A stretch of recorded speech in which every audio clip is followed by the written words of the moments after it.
O entrevistado de hoje é do interior do estado de Goiás, de Inhumas. Veio para o Tocantins ainda em 1992, é casado, pai de 4 filhos, tem 2 netos. Já foi superintendente de parques e jardins em Palmas, presidente da Agência Municipal de Meio Ambiente e Turismo, criador do projeto Amigos do Meio Ambiente, foi vereador de Palmas, deputado estadual aqui no Tocantins e atualmente é secretário de Estado, Meio Ambiente e Recursos Hídricos, além de ser empresário e também esportista.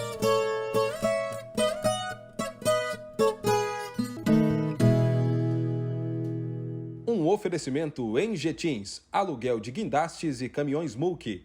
Telefone 63 999 63 6322. Então, eu começo aí te perguntando, né? Eu te descrevi dessa forma, mas como você se apresenta? Muito bem-vindo e obrigada. Eu que agradeço, Sara. É um prazer estar aqui com vocês. Bom, eu me descrevo primeiro como um tocantinense e um palmense apaixonado. Sou apaixonado nessa terra. Você citou que eu nasci em Umas. Na verdade, meu pai era arquiteto e a família dele, né, minha família, por parte de pai, meus avós, moravam em Umas. E aí ele e minha mãe já moravam em Goiânia. Mas como ele queria que eu nascesse no primeiro projeto arquitetônico que ele fez, que foi o Hospital de Inhumas, e na terra do pai dele, minha mãe entrou em trabalho de parto, ele botou minha mãe num carro, ele tinha um Fusquinha na época, e aí levou minha mãe para Inhumas, eu nasci lá no hospital que ele projetou, na cidade dele, e do hospital eu voltei para Goiânia. Então eu só nasci em Inhumas, mas eu morei em Goiânia até os 22 anos, e depois, aos 22, mudei para Palmas, né? E assim, me descrevo como um palmense, voltando à sua pergunta, me descrevo como um palmense apaixonado, um tocantinense apaixonado, não só no estado, mas na minha família, nos meus filhos, na minha esposa, nos meus netos, enfim, minha vida foi construída aqui e eu realmente sou muito ligado a essa terra. Certo. Marcelo Leles, um nome muito forte. Marcelo, me diz uma coisa, quando foi que você se interessou pelas pautas ambientais? Porque você veio aos 22 anos para o estado do Tocantins, seu pai é arquiteto, e quando foi que entrou o meio ambiente na sua vida? Eu acho que o meio ambiente sempre esteve muito presente na minha vida, porque meu pai, ele foi convidado pelo ex-prefeito de Goiânia, Nion Albernaz, para fazer o paisagismo de Goiânia, para plantar os jardins de Goiânia. Isso lá atrás, isso em 88, por aí. Em 88 eu tinha 18 anos e doido para arrumar uma ocupação, trabalhar com alguma coisa. Quando meu pai foi fazer os jardins de Goiânia, pai, eu quero trabalhar com você, eu quero trabalhar nessa questão do paisagismo, eu me interessei e tal, e fui ser chefe de viveiros do Parques e Jardins de Goiânia. Então, antes de começar a trabalhar aqui em Palmas, nessa área, eu trabalhei lá no Parques e Jardins como chefe de viveiros. E quando o primeiro prefeito eleito, que na época foi o Eduardo Siqueira, foi o primeiro prefeito eleito, né? O primeiro prefeito de Palmas foi o Fenelon, né, que era o prefeito de Itaquaruçu e virou o prefeito da capital. Quando o Siqueira escolheu essa área, todos nós sabemos. Mas o primeiro prefeito eleito foi o Eduardo. Quando o Eduardo assumiu, meu pai estava muito famoso no Brasil todo pelo trabalho que fez à frente lá da prefeitura de Goiânia, e ele foi até Goiânia convidá-lo para vir fazer os Jardins de Palmas. E eu, como disse, trabalhava com ele lá como chefe de viveiros. Quando meu pai não aceitou o convite do Eduardo, eu me apresentei. Falei, olha, prefeito, é o seguinte, eu não sou o Ailton, mas sou o filho dele, trabalho com ele aqui e estou pronto. Se você quiser, eu vou para Palmas. E aí eu vim para iniciar o paisagismo de Palmas, plantar a primeira árvore, o primeiro metro de grama, a primeira praça, começar do zero. E por 12 anos eu fiz esse trabalho nas gestões do Eduardo, na gestão do Dr. Odir e na gestão da Nilmar. Então, quer dizer, depois disso, entrei na política. Qual o único partido que eu fui filiado na vida? O Partido Verde. Então, eu continuei na pegada ambiental, um vereador e um deputado que tinha essa causa do meio ambiente como eixo dos meus mandatos políticos. Aí depois, nesse intervalo, eu fui empreender, como você disse, como empresário, também numa atividade ligada ao meio ambiente. A pousada é uma pousada construída debaixo. Posso dizer o nome da pousada? Claro, pode. Inclusive, eu quero que você fale um pouquinho, né? Eu já estive lá por 2 ou 3 vezes e eu sinto a pegada dela uma pegada diferente. Aquilo lá foi constituído, pensado para ser daquela forma mesmo? Exatamente. Aquela área nós compramos em 2004. Eu estava saindo da presidência da Agência de Meio Ambiente e Turismo e na gestão, porque foram 12 anos na prefeitura. Na gestão do Eduardo e na gestão do Dr. Odir, eu era superintendente de parques e jardins. Então, eu cuidava do paisagismo da cidade e do projeto Amigos do Meio Ambiente, que nasceu em 1995. Na gestão da Nilmar, ela me convidou para ser presidente da Agência de Meio Ambiente e Turismo. Ela ampliou o meu leque de atuação. Ela me entregou também a parte do turismo. E eu ainda brinquei com ela na época. Eu falei, Nilmar, você está me convidando para ser presidente da Agência de Meio Ambiente e Turismo? Meio ambiente é a minha praia, mas turismo eu não entendo, eu não sei nada. Não, nós vamos aprender juntos. E hoje você empreende na área do turismo. Aí, quando ela falou, vamos aprender juntos, o que eu pensei? Bom, Taquarussu é um lugar lindo, só que ninguém conhecia Taquarussu naquela época. Mas eu falei, não, ali tem que ter mais coisa, tem que ter cachoeiras, ali tem alguma coisa. E aí nós juntamos um time de turismólogos, na época capitaneado pelo Antônio Malan. A Public foi a empresa que nós contratamos para andar conosco, e nós fomos inventariar o que tinha em volta de Taquarussu. E num raio de 25 quilômetros em volta da cidade, do distrito, nós encontramos 82 cachoeiras, grutas, mirantes, inscrições rupestres. E aí a gente se empolgou demais. Eu me lembro que, na época, a televisão da minha sala era uma televisão 14 polegadas com videocassete acoplado na televisão. Você enfiava a fita de videocassete embaixo da televisão. Acho que você não lembra, que você é mais nova, mas sim, mas agora me veio a dúvida aqui. Então, a pousada surgiu em qual ano? Para mim, que ela era recente. Não, isso é a história lá de trás. Estou contando a história para chegar na pousada, mas a pousada é mais para frente. Entendi. Mas aquela área você tem há muito tempo. Aí a gente fez esse trabalho em Taquarussu, como eu estou lhe contando, ficamos empolgados, fomos lá com a Public, mostramos para a prefeita, depois que a gente fez o inventário, o que a gente tinha descoberto, e ela nos deu carta branca, e nós fomos para lá, construímos o portal, pintamos as casas, reformamos a Praça Joaquim Maracaípe, construímos o centro de atendimento ao turista, preparamos as primeiras cachoeiras e tal. Isso foi a gestão da Nilmar. No final da gestão da Nilmar, eu e o Fábio, meu irmão, a gente compra aquela área da pousada. Naquela época, em 2004, o nosso projeto era construir a pousada.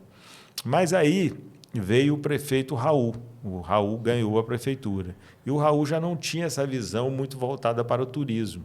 E aí ele deu uma parada no projeto lá de Taquarussu. E aí eu e o Fábio também engavetamos o projeto da pousada.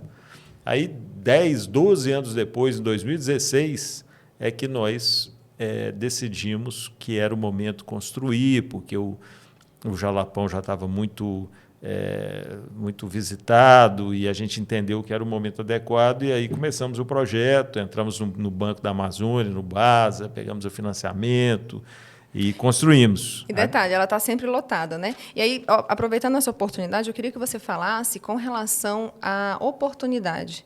Você acredita que no estado do Tocantins ainda existe muito espaço para empreendimentos como o que você montou em Taquarussu? Eu acho que eu tenho certeza que no Tocantins tem muito espaço para se empreender. Quando eu e o Fábio tomamos essa decisão em 2016 de construir a pousada, foi uma decisão muito, muito corajosa. Muito corajosa. E muito acertada. E muito acertada. Só que naquele momento a gente sabia que a gente só tinha ideia que era corajosa. Se iria ser acertada, a gente não tinha essa certeza. E aí a gente, como eu te disse, foi lá no BASA, pegou o recurso e começamos a vender coisa que a gente tinha, lote.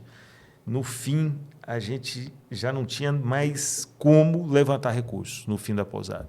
E chegou um momento que era inaugurar ou inaugurar. E inaugurar com pouca capacitação dos colaboradores. Assim, tem muita história no começo daquela pousada. Mas a verdade verdadeira é que, apesar de tudo, de todas as dificuldades, ela é uma empresa bem-sucedida do primeiro dia até hoje. A gente não acha vaga? Você liga lá, não tem? No primeiro dia que a gente abriu a pousada, ela ficou lotada. Nós abrimos no mês de julho. Nós passamos 30 dias 100% lotado, com ocupação de 100%. Eu e a Cláudia, a gente com pouca experiência, o Fábio também, como eu disse, o pessoal pouco capacitado. A gente mudou para lá, moramos 30 dias lá. A Cláudia já era deputada estadual e assumiu a recepção. Eu lembro que um dia eu cheguei na recepção de manhã e ela estava lá como se fosse assim uma recepcionista de um hotel mesmo. Olha, por favor, senhora, vem para cá, senhora, chega para cá, senhora, vem aqui, deixa eu fazer sua ficha. Eu falei, Cláudia, é bom você se lembrar que, além de você estar aí trabalhando na recepção, você é deputada também. Cuidado para você não perder voto aí nessa organização sua aí. Mas empreender é isso, né? É você estar em todos os departamentos, fazer de tudo um pouco. Exato. E para você que está nos acompanhando, a falar o nome da pousada, né? Pousada em Taquarussu, Aldeia da Serra. Aldeia da Serra. Eu queria que você falasse um pouquinho, Marcelo, com relação ao projeto AMA, que foi lá atrás, né? Onde tudo praticamente assim não começou, você já tem uma história anterior a isso. Mas aqui no estado do Tocantins foi um divisor de águas, um projeto muito premiado. Eu queria que você falasse um pouquinho dele e do quanto ele é significativo na sua história. O projeto Amigos do Meio Ambiente, ele foi um grande projeto social. Ele foi um projeto com uma pegada ambiental, né, que levava uma mensagem de educação ambiental muito forte para as pessoas, os alunos, mas ele foi um grande projeto social. A gente fundou o AMA no dia 20 de agosto de 1995 e fundamos o AMA com 100 adolescentes. No final do projeto, a gente tinha quase 3.000 adolescentes no projeto. O AMA... Todo adolescente recebia uma cesta básica no final do mês, recebia os vale-transportes para trabalhar e recebia uma parte do salário mínimo. Se eu não me engano, era 50% do salário mínimo ou um pouco menos, mas era substancial o valor recebido da bolsa para o adolescente. E o adolescente tinha que estar na escola e, no outro período, ele estava no AMA. E a gente tinha um monte de pré-requisitos. Se o adolescente não fosse bem na escola, ele perderia a vaga, porque era uma luta arrumar uma vaga no AMA. Todo mundo, todos os pais, todo mundo queria que os seus filhos participassem do AMA. Então, realmente foi um projeto muito, muito impactante na vida de muitos jovens palmenses e um projeto que marcou muito a cidade, porque naquela época a gente estava implantando os jardins e aí você andava pelas ruas e via aquele monte de adolescentes, todos uniformizados, era um macacão azul e atrás estava escrito Projeto AMA com girassol e tinha aquela imagem na cidade toda. Todo mundo que andava via os adolescentes do AMA, porque além da educação ambiental, eles ajudavam na execução dos jardins da cidade. Eles plantavam árvores e tal. E recebiam reforço escolar. Era fantástico. E a minha diferença de idade para os adolescentes não era tão grande, porque quando eu cheguei em Palmas, eu tinha 22 anos. Quando nós fundamos o AMA em 95, eu tinha 25 anos. E os adolescentes tinham entre 14 e 18. Então, do que era mais velho, que tinha 18, para mim a diferença era de 7 anos. Hoje, eu ando pelas ruas aos 53 anos, eu ando pelas ruas de Palmas e encontro os ex-adolescentes do AMA, que hoje têm 45, 46, 43. Eu não conheço eles mais, mas eles, toda vez que me veem, eles vêm falar comigo. É impressionante como um projeto foi realmente importante na vida das pessoas, como o AMA foi. E significativo, né? E significativo. Ainda falando, né, de evento significativo, você participou recentemente em Dubai. Eu também tive a oportunidade de estar lá na COP28, que é a Conferência do Clima das Nações Unidas. E eu queria, sempre tive essa vontade de fazer essa pergunta para você, de forma muito sincera. Se você que não participou somente dessa COP, participou, se não me engano, de mais 3 COPs, né? Se você acredita que esse é um evento significativo e que faz a diferença na questão da preservação e do aquecimento global. Eu não tenho dúvida. A COP é sempre considerada, né? E sempre há esse questionamento. Mas a COP, o que tem de resultado prático na COP? Olha, se você pensar, a primeira COP que eu fui foi a COP 10 na Argentina. Era uma COP incipiente, uma COP formada apenas por ambientalistas, que estavam ali, né, naquela história mais utópica de meio ambiente, preservação. Ao longo de todos esses anos, em cada COP esse processo foi sendo maturado, foi evoluindo, né, para que o meio ambiente deixasse de ser visto apenas como algo ideológico para uma visão mais econômica do meio ambiente. As COPs foram mostrando que preservar o meio ambiente cada vez mais, e o único caminho para essa preservação é um ganho econômico. As pessoas têm que... todo mundo tem que entender, né, os países desenvolvidos que já desmataram as suas áreas, grande parte delas, que já experimentaram o desenvolvimento, avançando sobre o meio ambiente, é necessário que eles entendam que os países em desenvolvimento, como o Brasil, né, naturalmente têm a obrigação, ou têm a necessidade, ou têm o dever de preservar o meio ambiente, mas nós precisamos ser recompensados por isso. Então, foram nas COPs que os mecanismos, que as ideias, que os projetos, que a forma de desenhar esses projetos foram ano a ano definidas. Então, essa evolução ao longo desses 28 anos de COP, ela é nítida. Se você pegar a história das COPs, a COP de Paris, que definiu os programas, o Acordo de Paris, que definiu, por exemplo, projetos como o que nós executamos hoje no Tocantins, o projeto de REDD nasceu, foi oficializado na COP de Paris. Mas você acredita que, além das discussões sociais, que se discute muito a respeito do meio ambiente, em época de Conferência do Clima, né, acende isso, todos os telejornais, todo mundo fala a respeito disso, além também do que você comentou, que é da questão do financiamento para os outros países, você acredita que tem um papel a mais? Tem, no sentido de organizar essas ideias e essas políticas. Porque se nós não tivéssemos a COP, as COPs, como é que o mundo ia se reunir e acordar mecanismos de desenvolvimento limpo, como os programas de carbono, os programas de REDD, os programas de transição energética? São nas COPs que essas ideias nascem e ano a ano evoluem, porque é um processo lento, né? Nós estamos falando de carbono, de projetos de carbono. Esses dias eu vi uma entrevista quando eu cheguei no Jornal Anhanguera, não sei se você acompanhou, eu voltei da COP de Copenhague, e acho que era 2008 ou 2010, por aí, eu ainda estava cabelo todo preto, não tinha...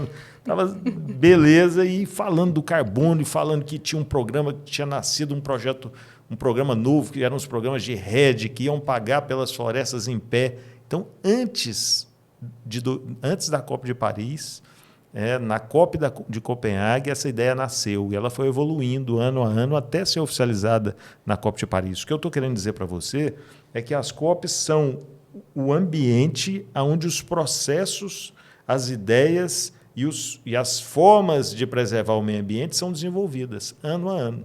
É naquele lugar, é naquele ambiente que o mundo se reúne e vai discutindo as políticas. Certo. E você falou em crédito de carbono, é onde eu queria chegar para a gente poder falar sobre isso.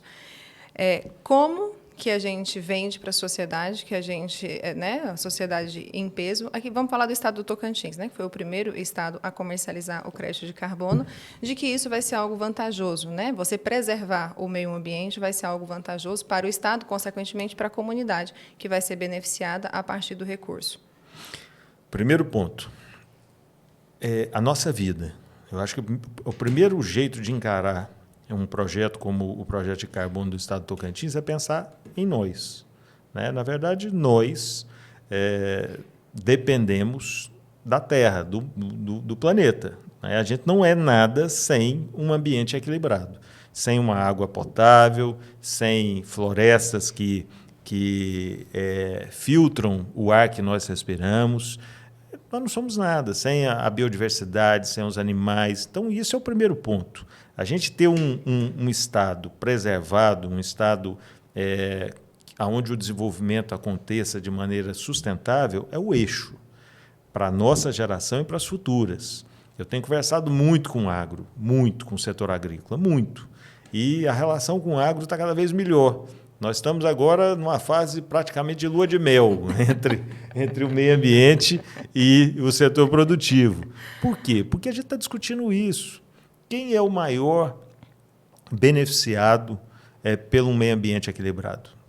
Todos nós? Sim, todos nós. Mas entre nós, os produtores, aqueles que precisam da terra, precisam da água para produzir, são os maiores beneficiados. Então, essa consciência é o primeiro ponto. Ah, mas é só isso? Não.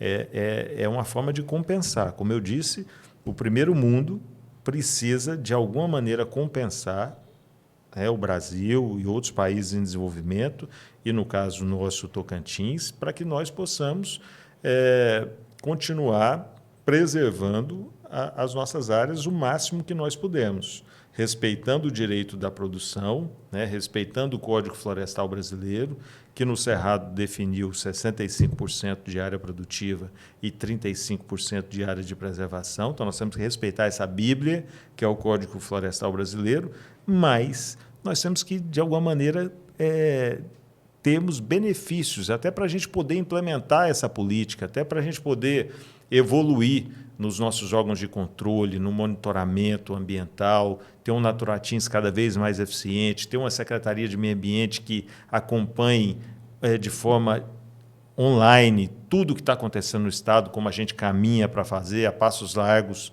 Daqui a uns 2, 3 meses, a nossa sala de situação vai estar pronta e você vai poder ir lá e falar: Marcelo, eu quero saber como é que está a situação de tal fazenda no Tocantins. Você vai clicar e online vai aparecer na tela lá da sala de situação. Então, quer dizer, a gente precisa de ser recompensado por isso. Ah, mas é só o Estado, então, que tem que receber esse recurso do programa de carbono? Não.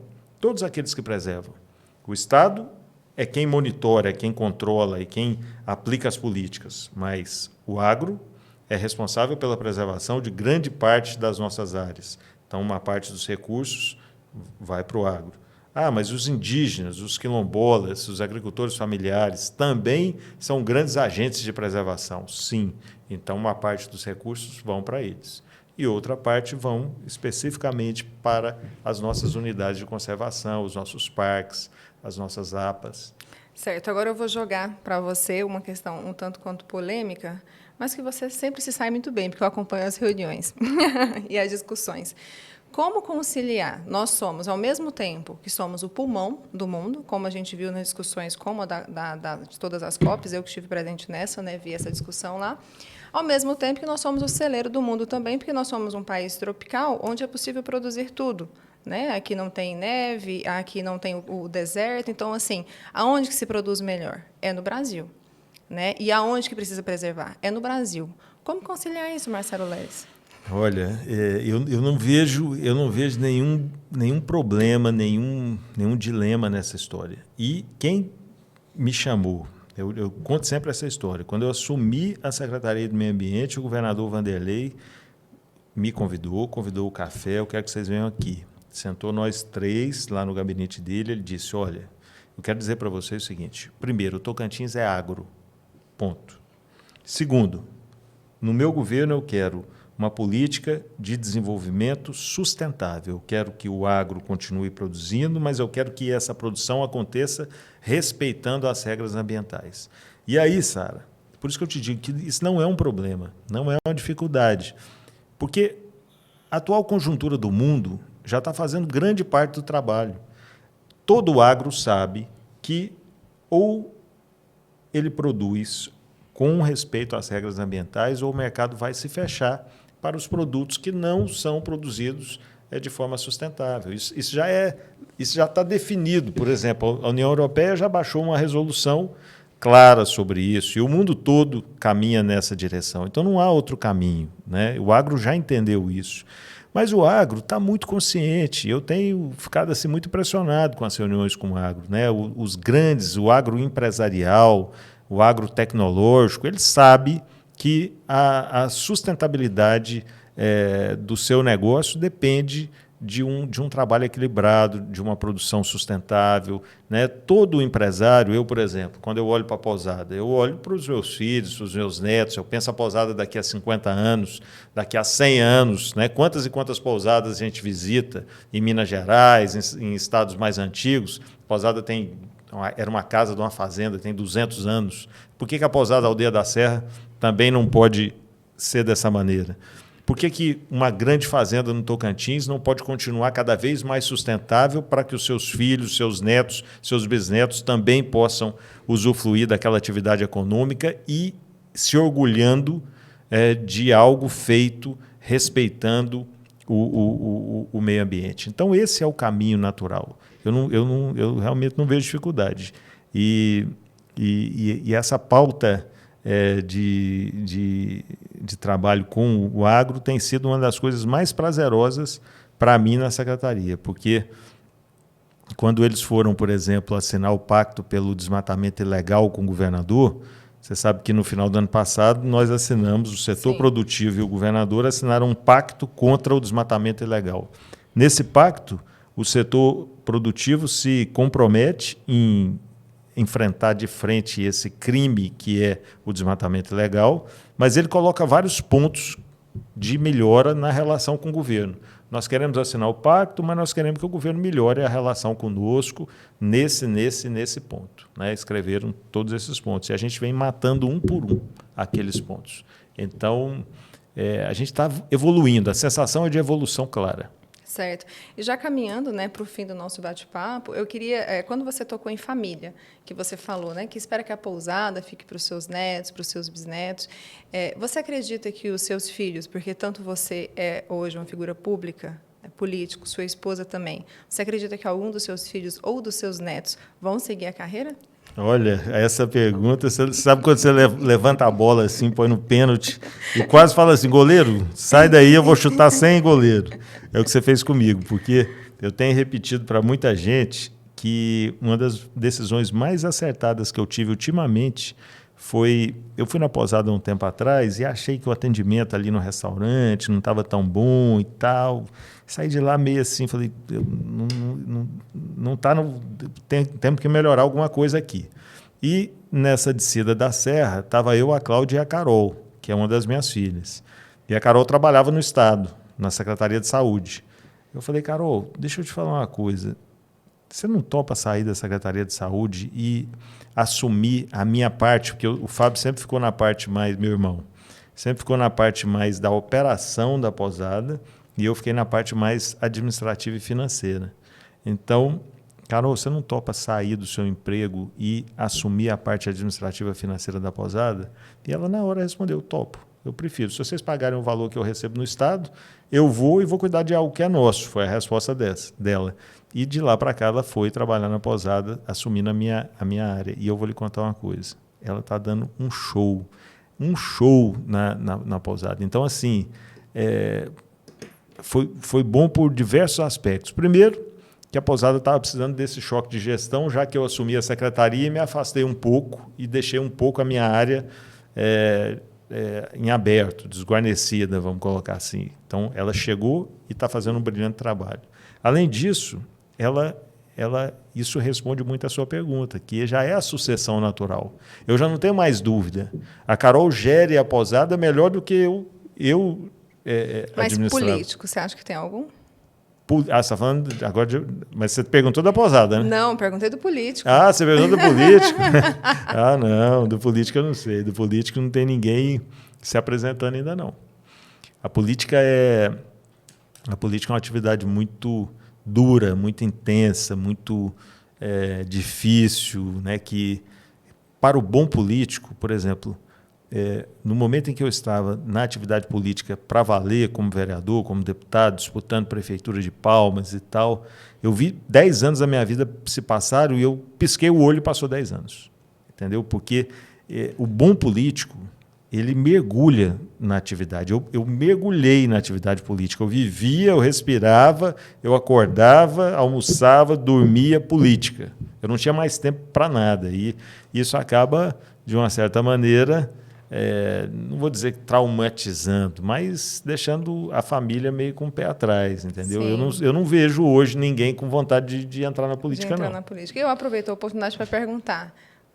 A política está chegando. Tem intenções para esse ano ou para os próximos? Para os próximos, o futuro a Deus pertence. Para esse de prefeito, olha, a minha paixão por Palmas é imensa. Eu sempre penso sobre Palmas e tal. Só que esse ano já está decidido, porque como secretário eu teria que ter desincompatibilizado agora, na semana passada, e não desincompatibilizei. Então, nesse ano, eu realmente não vou disputar pessoalmente a prefeitura, mas quero fazer parte de um bom projeto. A minha paixão por Palmas é verdadeira, eu realmente sou um apaixonado pela cidade e quero ajudar a construir um bom projeto para Palmas. Não me pergunte qual, porque eu não sei qual é ainda. Eu ia te perguntar, mas aproveito a oportunidade para te fazer a última pergunta. Se você pudesse dar um conselho para o Marcelo Leles de 20 anos atrás, qual conselho você daria? Olha, eu fiz o movimento do conselho aqui, que foi respirar. Entendeu? Respire. 20 anos atrás, respire. Não tome decisões de cabeça quente. Né? Respire, pense, haja com tranquilidade. Entenda que cada dia é um presente. Acorde de manhã e agradeça pelo amanhecer e entenda que aquilo é um recomeço, é um renascimento, é uma nova página em branco que você pode escrever. Então, o Marcelo Leles, de 20 anos atrás, ele era mais impulsivo, era mais, às vezes, duro, tomava decisões ou posicionamentos que poderiam ser tomados da mesma maneira, ou seja, com o mesmo objetivo, mas de uma maneira mais branda, que às vezes não magoasse uma pessoa ou outra. Eu penso que respirar é um negócio fundamental. Você está bravo, surgiu um negócio na sua vida que te deixou... Puxa, faz 3 respirações antes de falar. Se você respirar 3 vezes antes de falar, você já vai falar algo melhor do que você falaria sem ter feito esse exercício aí de respiração. Excelente. Marcelo, muito obrigada pela sua participação aqui no Tocantins Rural e as portas estão abertas. Eu que agradeço. Foi ótimo o nosso papo. Muito bom, Marcelo. É isso. Fechamos em 30 minutos? 30 minutos. Excelente.